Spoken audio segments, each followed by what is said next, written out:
कांग्रेस अध्यक्ष गोविंद सिंह डोटासरा बजट पर रिप्लाई संबोधन, एक तरह का माहौल ऐसा बन गया है खासतौर पे शिक्षा मंत्री को लेकर कि बोलने नहीं दिया जा रहा है। गतिरोध टूटना चाहिए। शिक्षा मंत्री माफी मांग ले, हम आराम से शिक्षा मंत्री को सुनेंगे। माफी मांगने के बाद में सारे गिले शिकवे दूर हो जाएंगे। जब आप हमारे नेता ने कह दिया सदन में कि ये माफी मांग ले अपने दिए गए वक्तव्य के लिए, बात खत्म हो जाएगी। तो मैं उम्मीद करता हूं कि सद्बुद्धि आएगी जल्दी। लेकिन वो कह रहे हैं कांग्रेस के कहने से माफी नहीं मांगी।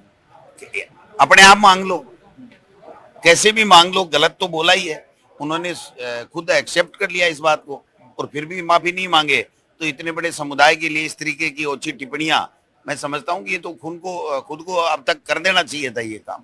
रिया कुमारी का रिप्लाई, आज कई घोषणाएं भी की। देखिए, इसमें तो ये जो सीएम की और डिप्टी सीएम की जो वर्चस्व की लड़ाई है, उससे प्रदेश का नुकसान हो रहा है। आज उनको ऐसी ऐसी घोषणाएं पकड़ा दी गई लिख करके जो एक मंत्री नहीं करता।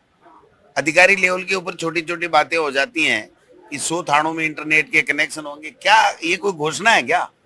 हम मंत्री थे तभी नहीं करते थे ऐसी इतनी छोटी घोषणाएं।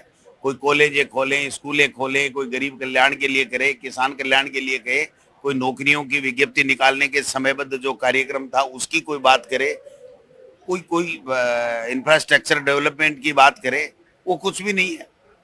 तो मैं समझता हूँ कि ये इनकी जो वर्चस्व की लड़ाई है उसके चक्कर में प्रदेश का नुकसान हो रहा है। लेकिन आपने चैलेंज किया है कि 4 लाख नौकरियां सरकार दे देगी, तो मैं सार्वजनिक रूप से तारीफ करूंगा। मैं कहूं दे ही नहीं सकते। और जो इस तरीके से ये कर रहे हैं ना, ये पेपर लीक की रेसोजी रेसआईटी करें, अच्छी बात है, अपराधियों को पकड़ना चाहिए। लेकिन ये कहीं ऐसा नहीं हो जाए 1000 ही नौकरी नहीं दे पाए इस चक्कर में, क्योंकि रायता बिखर जाता है ना, तो उसके बाद में कपड़े ही खराब होते हैं। अगर लड्डू बिखर जाए तो फिर भी बूंदी इकट्ठी करके काम में लिया जा सकता है, लेकिन रायता बिखरने के बाद में तो कपड़ों का ही सत्यानाश होता है।